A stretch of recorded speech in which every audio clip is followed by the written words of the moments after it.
Il y a 20 ans, c'était impossible de remonter 1 milliard d'années, 13 milliards d'années. Mais les télescopes, ils vous font remonter jusqu'à la naissance de notre cosmos. Pas seulement du cosmos, de tout l'univers. Ils arrivent à remonter 13,7 milliards parce que c'est des technicités de télescopes géants qui avaient commencé avec toute la grande suite depuis Hubble et tous les autres. Ils ont des télescopes prodigieux. Et ils vont remonter jusqu'à la naissance de l'univers. Ils appellent ça le rayonnement fossile. Le rayonnement fossile, on voit toutes les lumières. Toutes les lumières de notre origine qui sont parties, quand l'Éternel a dit que la lumière soit et la lumière fut, c'est parti de là. Même la terre, elle est là-dedans. C'est de la poussière qui part de là. Là, la grande question, d'où vient la vie? La grande question, mais comment notre terre, qui est une perle, qui est si magnifique, qui est noyée au milieu de ces 13 milliards d'années, lumière, qu'on n'en trouve pas d'autre, donc il se pose la question. Mais le chrétien, il a la réponse. Le juif, il a la réponse. On l'a chanté. Il est un trône de gloire élevé. Alors maintenant, eh bien, on va faire un petit voyage. On est dans le rayonnement fossile. Avant toute chose, quelques secondes après le Big Bang, c'est ce qu'il découvre. Là, on a passé par le Big Bang, puis vous voyez, on remonte, on va très vite. On va à la vitesse de la lumière. Vous voyez, on est déjà dans notre galaxie. Vous avez vu notre galaxie comme elle est belle? On est en train de toute la traverser. Et quand vous regardez la galaxie, elle est parfaite. Et vous rentrez dans la galaxie à la vitesse de la lumière. Et quand vous rentrez à la vitesse de la lumière dans la galaxie, vous vous trouvez avec quelque chose de prodigieux. Le trou noir. Il est au centre de notre galaxie, le trou noir. Chaque galaxie a un trou noir. Et quand vous rentrez dans ce trou noir, l'espace-temps disparaît. La lumière absorbe tout. Vous changez d'univers. Ça veut dire que le temps n'existe plus. Einstein l'avait vu. C'est toute la théorie d'Einstein. L'espace-temps n'existe plus. Une seconde peut vouloir des milliards d'années, et des milliards d'années peuvent valoir qu'une seconde. C'est pour ça que quand il dit un jour est comme 1000 ans est comme un jour, c'est une évidence. Einstein, le juif, l'avait compris. Si on va plus vite que la lumière, vous voyez, ce qui est intéressant, c'est que si on va une année à la vitesse de la lumière, vous verrez ce que vous faisiez il y a une année. Mais si vous allez 100 ans à la vitesse de la lumière, vous verrez ce que vous êtes Théodore Herzl. Et puis si vous avez 2000 ans à la vitesse de la lumière, vous verrez le Seigneur avec ses disciples. Et puis si vous allez 4000 ans à la vitesse de la lumière, vous verrez Abraham. Et puis si vous remontez, vous verrez même le Big Bang, vous verrez Adam, le Big Bang. Bon, ça c'est pas possible parce qu'on n'a pas le moyen. Et c'est pour qu'Einstein, il le savait. Maintenant le problème, c'est comment vous annoncez le futur. Vous ne pouvez pas aller dans le futur. Il n'y a que le Seigneur qui peut annoncer le futur. Parce que le seul qui connaît le futur, c'est l'Éternel. On appelle ça le futurisme. Parce que le futurisme, c'est voir dans le futur. Tout ce qui est maintenant, c'est l'historicisme. Nous, on a traversé l'historicisme.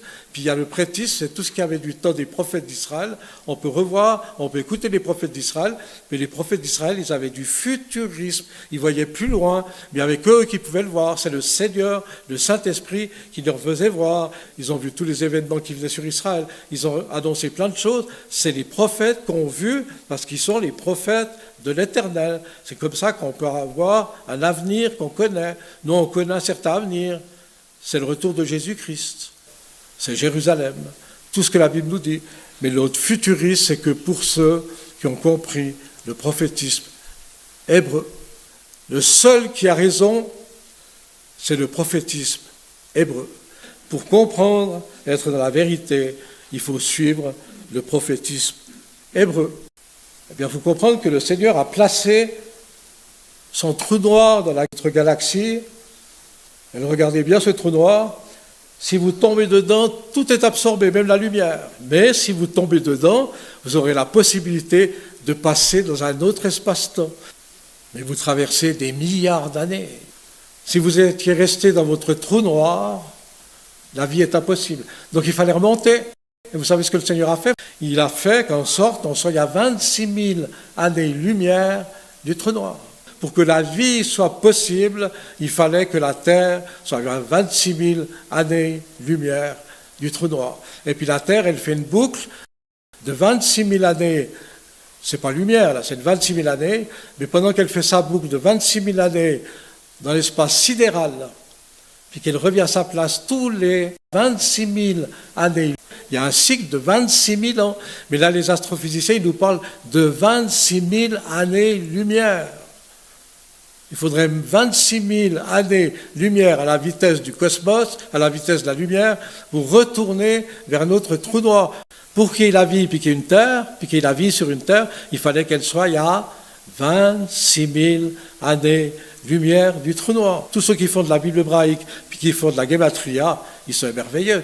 Que pour que Jérusalem puisse naître, qui est le centre du cosmos, c'est le centre de l'univers, c'est le centre de la Terre, parce que c'est un lieu choisi. C'est notre système solaire. Mais plus encore, dans le système solaire, c'est notre Terre. Et puis au centre de notre Terre, c'est Israël.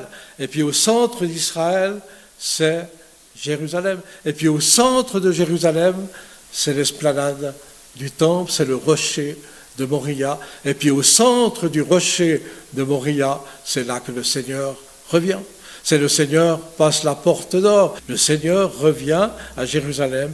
C'est une certitude, parce que la Bible nous le montre. C'est ici qu'il a mis le centre du cosmos. Alors on a un temple. Bien sûr, le temple, il n'est plus là. Mais nous, on sait que ce temple, c'est la base. C'est là que tout va commencer. Et ce temple, c'est le temple de Jérusalem. Mais le temple de Jérusalem, il a à Oulam. C'est tout le parvis. C'est un lieu où il faut traverser pour aller plus loin. Puis quand on est dans l'Oulam, il faut aller dans le Hékal. L'Hékal, c'est le lieu où vous allez vers l'Éternel, vous rentrez dans son lieu saint, mais vous allez encore plus loin et vous allez dans le lieu très saint d'Ébir. Et en hébreu, c'est la parole. Quand vous dites d'Ébir, c'est la parole de Dieu. Alors vous comprenez que ce temple, il est la base de tout ce qu'on a reçu. Il était détruit, mais parce qu'il était nécessaire pour un temps. Alors le problème, c'est que le sanctuaire souillé, il est là. Et le sanctuaire souillé, c'est la mosquée. Comment est-ce qu'on passe d'une ville sainte, Jérusalem, sur un dôme, sur une souillure, sur quelque chose qui amène de l'abomination, de la désolation, et qu'on doit comprendre qu'il y a des enjeux sur toute la terre par rapport à ce lieu. C'est pour ça qu'aujourd'hui, on ne parle que de ça. L'esplanade des mosquées. Ils ont récupéré le rocher. Ce n'est pas n'importe quel rocher, c'est le rocher d'Abraham. Puis ce rocher d'Abraham, eh bien, il est devenu musulman, qui passe par Allah. Tout est lié à Allah. Et alors, aujourd'hui, Allah règne ici. Et toute la terre vibre quand il se passe quelque chose à Jérusalem, quand il se passe quelque chose sous le rocher, eh bien, toute la terre est secouée parce que ça fait partie d'un plan où l'abomination de la désolation qu'a vu le prophète Daniel, puis qu'a vu aussi le Seigneur, c'est pas le temple de Jérusalem, c'est notre mosquée.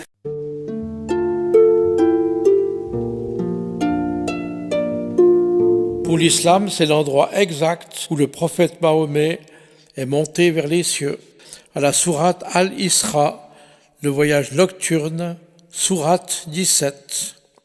C'est à Jérusalem, à l'intérieur de la mosquée d'Omar, au-dessus du rocher d'Abraham, c'est-à-dire la pierre de Moria, là où était l'emplacement du temple de Jérusalem. C'est à cet endroit que se trouve inscrit un verset du Coran qui nie la divinité de Jésus-Christ. Sourate 19, 36. Il est dit « Louange à Allah qui ne s'est jamais attribué d'enfant, qui n'a point d'associé ». Ce verset du Coran qui nie la divinité de Jésus-Christ nous renvoie au texte écrit par l'apôtre Paul dans la deuxième épître des Thessaloniciens au chapitre 2, verset 4. L'impie, l'adversaire, qui s'est introduit dans le temple de Jérusalem et qui s'élève au-dessus de Dieu jusqu'à s'asseoir dans le lieu saint. Le nom de Christ en grec, Christos, était très souvent abrégé dans les anciens manuscrits.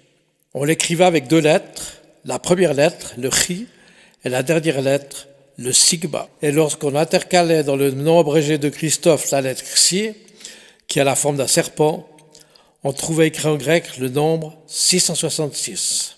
Le chi égale 600, le xi égale 60, et le stigma égale 6. Pour les apôtres, la lettre en forme de serpent placée au milieu du nom abrégé de Christos désignait la marque de l'Antichrist.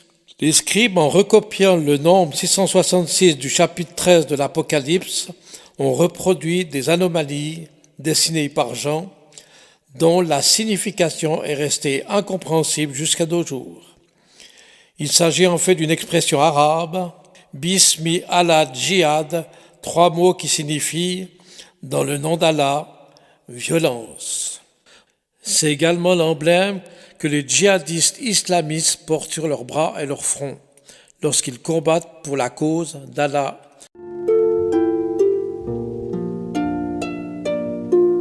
Pourquoi il y a les Philistins? Pourquoi il y a le Hamas? Pourquoi il y a le péché? Pourquoi il y a Lucifer? Pourquoi tous ces gens sont adeptes à des doctrines païennes et qui sont égarés par des spiritualités? Alors comprenez que dès les origines de notre histoire de la Terre, l'astre brillant qui règne, qui a chuté, il a cherché à détourner toutes les civilisations. Toutes les civilisations ont été chercher Lucifer. Et toutes les civilisations ont eu la révélation diabolique, luciférienne, occulte, de ce qui vient du monde spirituel. Pourquoi ce qu'on vit aujourd'hui, autant de méchanceté, c'est qu'il s'est passé quelque chose exactement dans le chapitre 6 de la Genèse, et la conséquence de ce qui s'est passé, c'est le déluge. Le déluge a été envoyé parce que les hommes sont entrés en relation avec Lucifer. Toutes les civilisations sont liées à ça, et surtout rien à voir à faire avec la Bible. Tout commence avec Babylone et Sumer, mais c'est toute la descendance de Ham. Et tout de suite, ils voudront entrer dans les spiritualités qui sont païennes, dont l'Éternel avait interdit. Ça commence à Babylone. Alors on va construire des temples tout en haut des ziggourats, puis on va l'adorer les Astartés, on va l'adorer les faux dieux, et ça veut dire toute notre civilisation, elle est née là-dedans. C'était Sumer, et elle a continué avec les pyramides, les pharaons, tout le monde a pris ça. Personne a suivi le Dieu d'Israël. Et c'est ça qui est le plus incroyable, c'est que tout le paganisme sur toute la terre, depuis le chapitre 6 de la Genèse, il vous montre que tous les hommes ont été séduits par l'Égypte, par les dieux des pharaons, par les dieux des Égyptiens.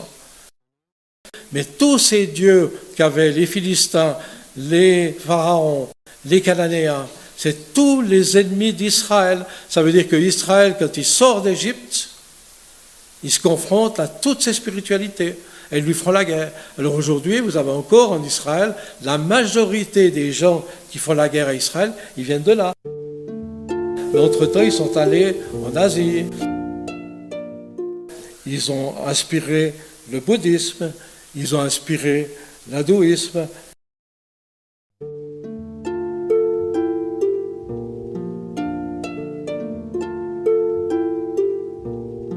Ils ont inspiré les Mayas, ils ont inspiré toutes les civilisations, et alors toutes ces civilisations, elles vont couvrir toute la terre d'une manière surnaturelle. Eh bien, quand vous avez les Mayas, vous avez un serpent, et ce serpent, c'est le Tutucan. Mais aujourd'hui, les gens sont friands du Tutucan. Allez sur les pyramides des Mayas pour voir le serpent Tutucan. On ne veut pas du Dieu d'Israël, on ne veut pas de la révélation biblique, on veut le Dieu Tutucan. Vous verrez qu'ils sont tous friands, pas de la Bible. Ils ne veulent pas des prophètes d'Israël, ils ne veulent pas du prophétisme hébreu. Ils sont tous friands des doctrines ésotériques qui viennent des civilisations païennes qui adorent le serpent.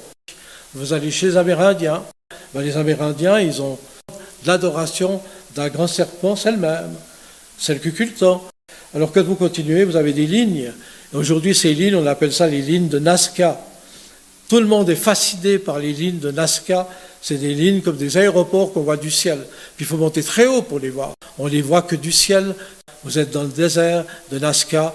Mais regardez la Terre, même la géométrie de la Terre, les lieux des pyramides, les lieux de Nazca, les lieux d'Angkor, il y a tous les temples. Et puis si vous regardez la Terre, vous avez des axes. Et ces axes, ils sont parfaits. En géométrie, ils sont parfaits sur tout le cercle de la Terre qui vous amène aux pyramides, qui vous amène à Nazca, qui vous amène à l'île de Pâques, à Angkor, etc. Toute la Terre est marquée par ce monde. On a regardé les civilisations. les Nazca, les Incas, je ne vais pas parler de toutes les civilisations, mais toutes les civilisations qui sont venues sur la terre, elles sont liées à ces esprits.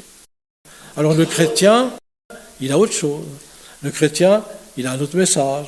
Le chrétien, il a compris que le Seigneur a appelé, et puis que toutes ces spiritualités, elles sont venues, vous voyez, on peut les suivre, on les suit sur toute la terre. Mais mon but, c'est de vous amener en Israël. Mais ce qui nous intéresse, c'est Israël. Mais quand Israël sort d'Égypte, il est confronté à des nations, 7 nations, les 7 nations qui veulent détruire Israël, c'est 7 nations qui sont avec les géants. Et les géants, vous les trouvez sur toutes les frontières. Tous ces géants, ils n'avaient qu'un seul but, c'est de détruire Israël, de détruire Jérusalem. Et tout le reste de la Bible vous montre que depuis le chapitre 6 de la Genèse, même le déluge n'a pas suffi, parce que ces esprits sont là. Ces esprits sont partout. D'ailleurs, il y a un endroit en Israël qui a donné confirmation de ce que dit le livre de la Genèse. Alors, vous savez comment on l'a découvert? Pendant la guerre des 6 jours. Israël devait se battre pour avoir la victoire, ils avaient des mirages, et puis quand ils volaient avec leurs mirages à travers Israël pour combattre les Égyptiens au Sinaï, puis combattre les Syriens dans le Golan, ils ont vu des cercles de pierre. Et puis ces cercles de pierre, c'est impossible de les voir depuis la terre. Puis ils se sont dit, c'est quoi ces cercles de pierre? Alors en 1967, après la guerre des 6 jours, il y a eu plein de gens qui ont recherché qu'est-ce que c'est que ces cercles de pierre. Et ils les ont appelés Gilgal Réphaïm. Et les Réphaïm, c'était justement tous ces géants, tous les géants qu'on suivi qui voulaient détruire Israël, vous en avez partout. En hébreu, c'est des Réphaïm. Littéralement, ça veut dire guérisseur, ça veut dire ombre démoniaque. C'est aussi Goliath qui était issu des Réphaïm. Donc si vous pensez au géant Goliath, vous pensez bien pourquoi tout ça amène quelque chose contre Israël. Et tout l'antisionisme, et tout ce qu'on vit aujourd'hui dans l'antisémitisme et l'antisionisme, l'origine spirituelle de tout ce qu'on vit, ça vient de là. Les civilisations autour d'Israël, les civilisations ennemies d'Israël, elles ont été souillées par ce monde démoniaque. Alors vous allez en Israël, ce cercle de pierre, il y a plein de gens qui vont le voir. Mais ce cercle de pierre, les archéologues, les spécialistes ont bien compris que c'est lié à Gilgal, Réphaïm, parce qu'ils ont retrouvé des traces des géants Réphaïm que vous trouvez dans le 6e chapitre de la Genèse. Aujourd'hui, on a la possibilité de comprendre que dans le Golan, là où un aviateur a découvert en 1967 en volant, c'est tous des sites de sorcellerie et des sites où on invoque les esprits qui ont contaminé toutes les civilisations. Eh bien, vous regardez, aujourd'hui, c'est un endroit qu'on va visiter. Alors, vous devez bien comprendre que quand on va sur ce cercle de pierre, eh bien, quand on regarde, vu du ciel, on est sur le territoire ancien de la Syrie, du roi Og, le géant Og. Ils ont dû affronter dans ce lieu le roi Og, qui est un géant qui voulait détruire Israël. Donc ça veut dire que l'histoire se répète. Pour le comprendre, il faut avoir une vue d'ensemble du monde spirituel. Et dans cette période qui a précédé le déluge, lucifériens, les démons qui sont venus sur la terre, qui ont séduit les femmes et qui les ont souillées, et de ces femmes sont sortis des géants. On appelle ça les Néphilim. Et même Goliath est issu de ça. Il est issu de ce monde. Et ce monde veut détruire Israël parce que derrière, il y a un lien majeur avec le monde démoniaque. Et ce monde démoniaque, il est venu sur la terre. Et toute la descendance de ces géants est née en Égypte. Ça donnait les pharaons. Et tous ces descendants des pharaons, eh bien, même avec le déluge, ça n'a pas été suffisant parce que c'est un plan pour amener l'humanité à comprendre qu'elle a besoin d'un sauveur. C'est pour ça qu'il y en a un qui avait vu ça, qu'il avait compris. La seule issue, que celui qui l'a vu, c'est Job. Il a vu quelque chose qu'aucun autre prophète d'Israël a vu. C'est le mot qu'a dit Job, Ani Yadati. En hébreu, Ani Yadati. Moi, je connais. Ani Yadati, je sais que mon Rédempteur, il vit. C'est une révélation, la connaissance que mon Rédempteur, il vit. Ani Yadati, Rai, il vit. Et alors, c'est là qu'il y a la clé. c'est notre espérance, mais c'est l'espérance d'Israël. Et alors, qu'est-ce qui arrive? Il se lèvera. J'ai connaissance, moi, Job, qu'il vit, que mon Rédempteur, il vit, et il se lèvera. Et c'est qui ce Rédempteur qui vit? Ben Job, il a déjà compris que c'est le Messie. Il y a un Rédempteur, un Goël, on appelle ça le Goël en hébreu, il va venir pour amener une rédemption. C'est la rédemption finale. Mais pour pouvoir comprendre ça, il faut la révélation. C'est là que Job, il a une parole. Arachon, le dernier. Sur la terre, quand je n'aurai plus de chair, que mon corps sera réduit à la poussière, eh bien, je le verrai et il me sera favorable. Mes yeux le verront, et non ceux d'un autre. Je verrai Dieu, parce que je sais, Ani Yadati, je sais, je connais que mon Rédempteur est vivant. On a connaissance que le Rédempteur, il vit. Je sais que mon Rédempteur est vivant, et qu'il se lèvera le dernier sur la terre. Je sais que mon Rédempteur est vivant.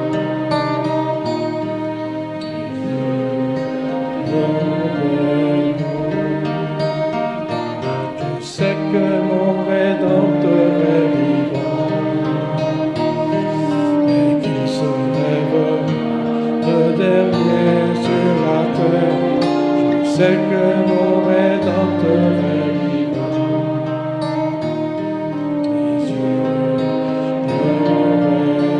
Je contemplerai mon Dieu, je contemplerai mon Dieu, et il me sera